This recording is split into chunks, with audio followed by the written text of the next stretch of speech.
It is believed that somewhere in the high mountains of Peru lies wealth beyond imagining. Gold, the lost treasure of a great empire. The empire was called Tawantinsuya, Kingdom of the Inca. White men called it something else. For them, it was El Dorado. They found that the fabled cities of gold were real. But if the mountains could speak, they would tell a sad story.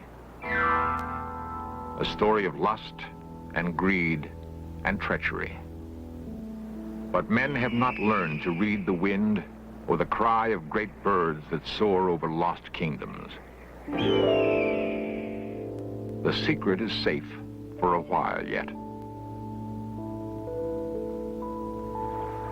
The green world between the peaks has not given up the treasure of the Incas. Men still search, some out of love for the past, some out of love for gold. Now the In Search of cameras come closer than men have been before to the heart of the mystery of the great Inca treasure. The wealth of a once great nation has been just out of reach for 400 years. It has inspired the search for Inca treasure.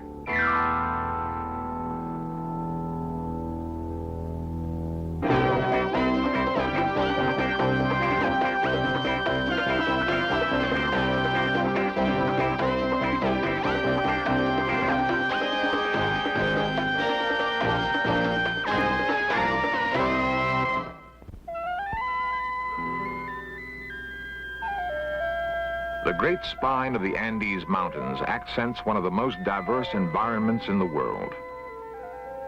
It is a land of many wonders, which has attracted the curious and the greedy for centuries.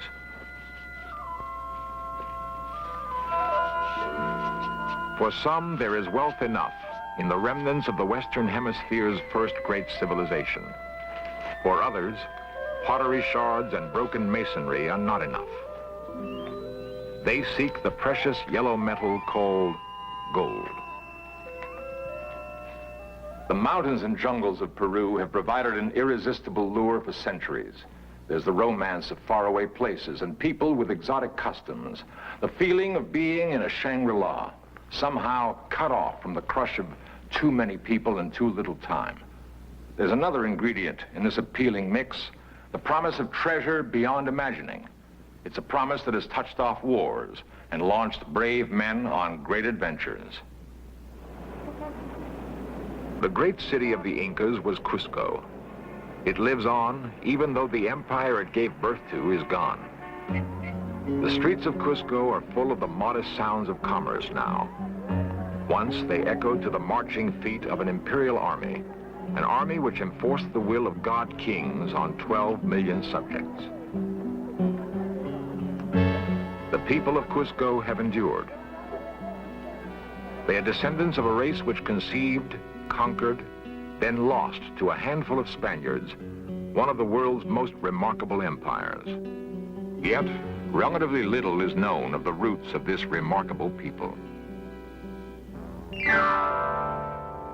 The ruined Inca fortress of Sacsayhuaman is testimony to the Inca genius for building. Strong backs needed to haul great weight were conscripted from conquered peoples. The massive masonry was perfectly tooled, built to last forever. Thousands of artists labored directly for the state to embellish the palaces of priests and princes. The Inca excelled at engineering and advanced methods of irrigation and crop management.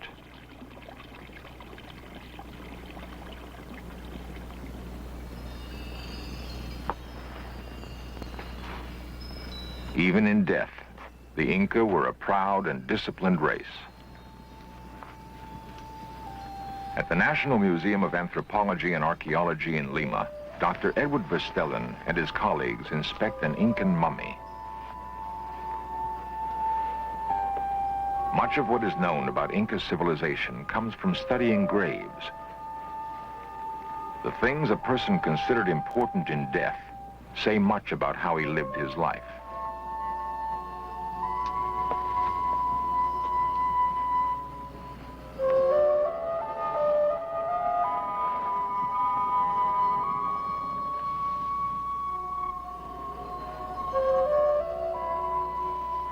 To touch things that were precious to someone of another time, another world. It is an irreverence born of a need to know. In the quest for knowledge, investigators must compete with those whose quest is for riches. There's a thriving black market in Inca gold and artifacts. This Inca might have lived in glorious times. He might have seen an empire created in less than 30 years, or witnessed the arrival in 1527 of a Spaniard named Francisco Pizarro. That arrival was barely 100 years from the Inca's explosion of conquest. But for the empire, that was all the time there was to be.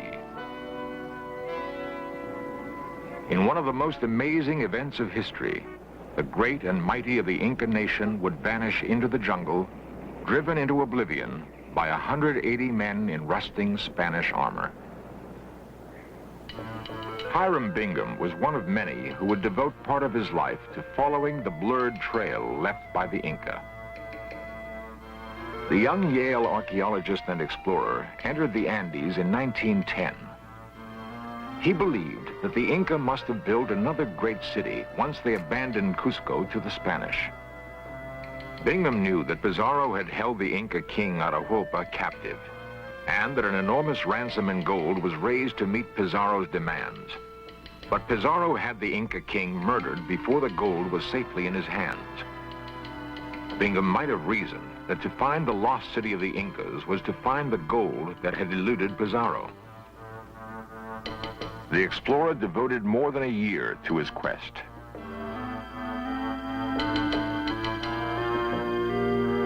Then, one insufferably hot day in July 1911, Bingham thought he'd found the mythical city.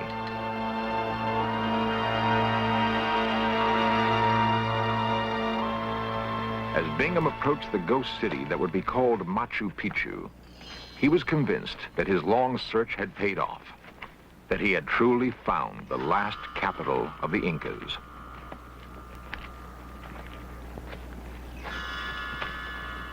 He found temples, but no hoard of treasure.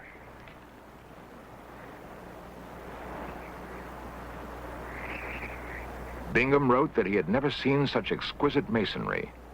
Temples open to the sky, undoubtedly constructed for sun worship. Bingham was sure he had discovered the retreat where the last Inca kings ruled in the sunset years of their empire. The road Bingham traveled to the discovery of Machu Picchu was a hard one. The world celebrated his prize, and the young explorer became one of the decade's most appealing heroes. But Bingham was wrong. Machu Picchu was not the last capital of the Incas, the legendary Vilcabamba. Like so much about the Inca civilization and its celebrated riches, the truth remained just out of reach.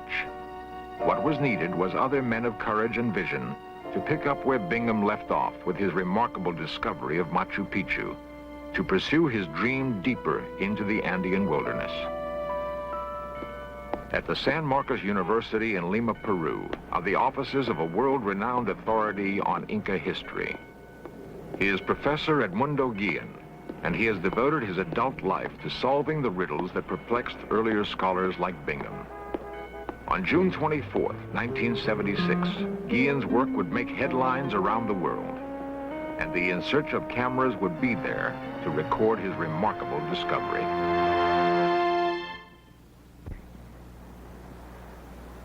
In a quiet valley of the Rio Pampacona, northeast of Cusco, the stage is set for one of the great modern feats of exploration. It is 1976, and men have traveled to the moon in spaceships. But to travel here means saddle sores, blistered feet, and aching muscles. For Edmundo Guillen, it is a small price to pay. Together with 10 colleagues from Peru and Poland, he is setting out on a great adventure.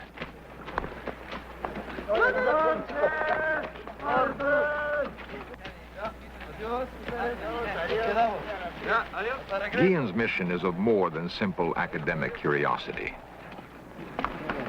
He is out to recapture a place and a moment in history. And if he can, to set the record straight on the final chapter of the Inca Empire.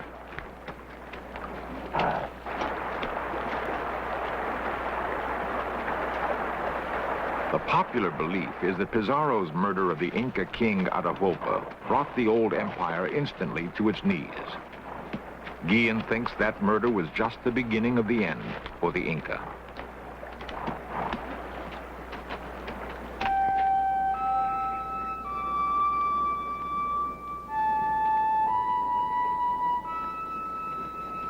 Once over the first ridge from Pampacona, the trek begins in earnest.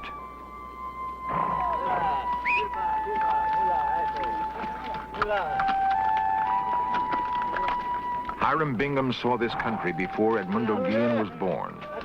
He gloried in its breathtaking beauty and struggled valiantly to unlock its mysteries. But Bingham did not have the blood of Incas in his veins. Guillen does.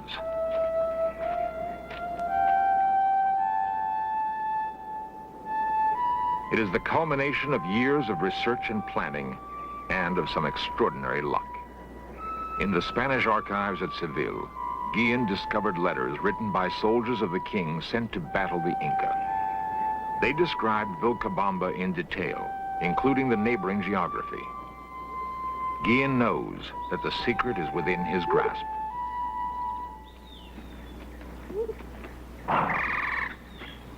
One Spanish soldier wrote, "When I entered Vilcabamba, the city was desolate. The palace of the Inca burned. The food storages sacked." The letter was dated June 24th, 1572. Guillen vows he will re-enter Vilcabamba on the same day of the same month.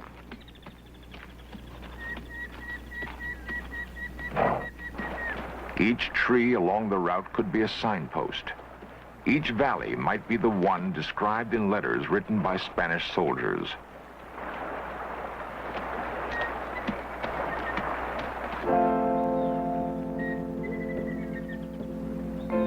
The painstaking research is paying off for Guillen and his band.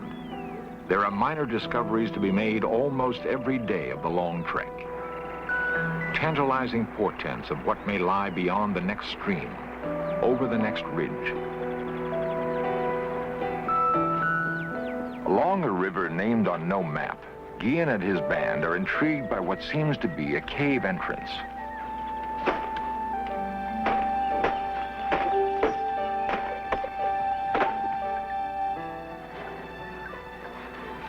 A crypt is discovered, its entrance long hidden by tons of debris. Guillen believes it may be the grave of an important person, perhaps a member of Inca royalty. It is clear from the discovery of the crypt that the end of Guillen's quest cannot be far away. He will return another day to excavate the site.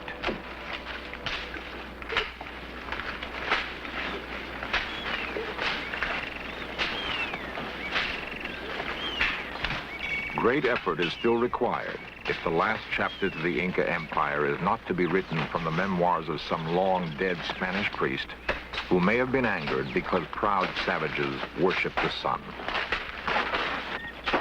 There are only 2 days left if Guillen is to make his rendezvous with history on schedule.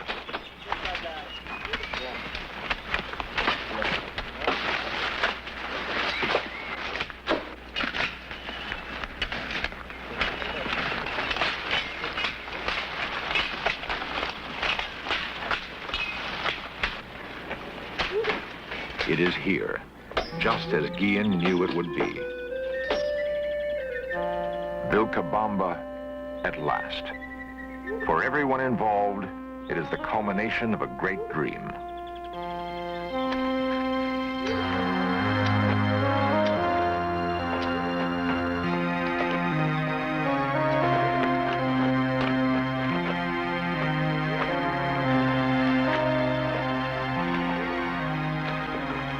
It is 10 a.m., June 24th.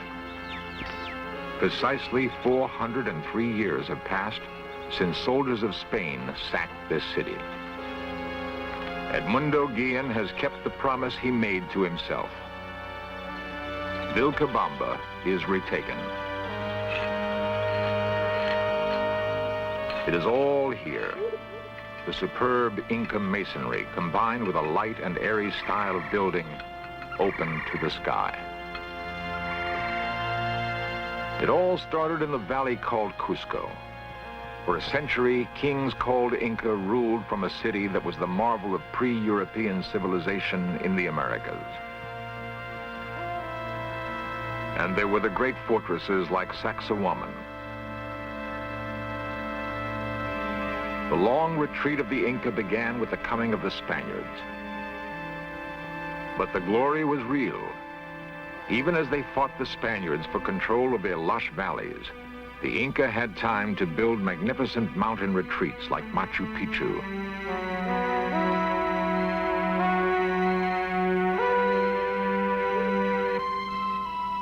Guillen believes he has at last discovered the real thing, larger by far than Machu Picchu. From records left by two Spanish friars who visited Vilcabamba in 1570, Guillen begins to reconstruct the city in his mind.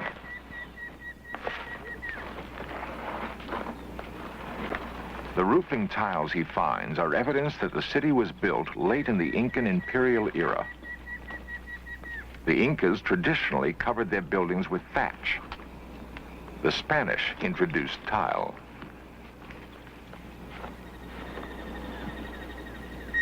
There will be time for only a brief survey of his remarkable discovery. Later, others will come to assist with the detailed excavation necessary to piece together the last years of Inca greatness. The trained eye finds much evidence which helps date the construction of the long-hidden city. Almost everything Guillen finds seems to have been built about the same time. He feels this is a clear indication that Vilcabamba was hastily constructed as a refuge from encroaching Spanish soldiers. Yet the city's waterworks are as sophisticated as any in Cusco. After 400 years, they still work.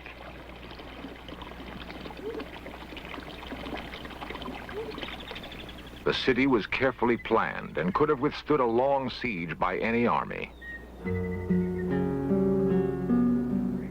There was the Temple of the Sun, perhaps as grand as any at Machu Picchu.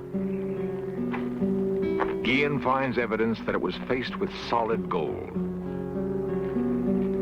Sun temples were both centers of worship and astronomical observatories. The placement of stones aided the Inca in studying the movement of stars. Their knowledge of astronomy was remarkably advanced. The Inca were remarkable builders, yet they never standardized their tools or techniques. They were familiar with higher mathematics and never invented the wheel. Like everything else Guillen has learned about the Inca, Vilcabamba will probably raise as many questions as it answers. The layout of the city seems to match the descriptions Guillen uncovered in the Seville archives. The discovery clearly puts Inca history in a different light. The Inca did not give up their empire lightly, Guillen believes. Time and their gods were against them, and they lost it all after a struggle Guillen estimates lasted some 40 years. Still, it is good to be home.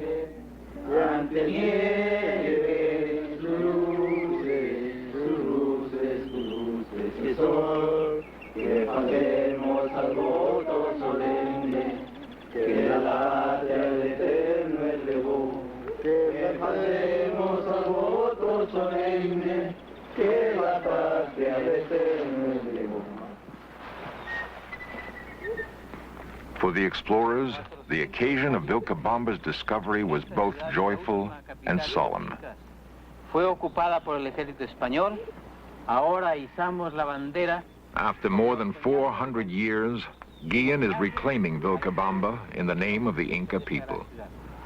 Viva Vilcabamba, viva el Perú. Yeah. When Edmundo Guillen marched into Vilcabamba, the gold was gone. He believes the Inca may have dumped it into one of dozens of nearby lakes to prevent it from falling into Spanish hands.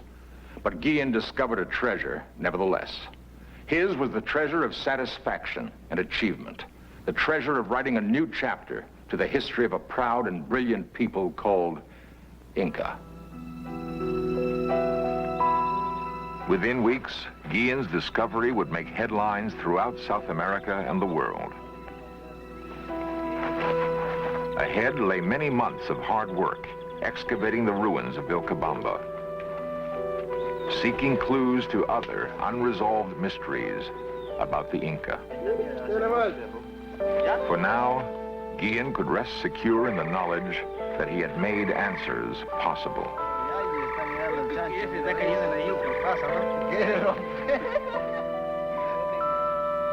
Missions.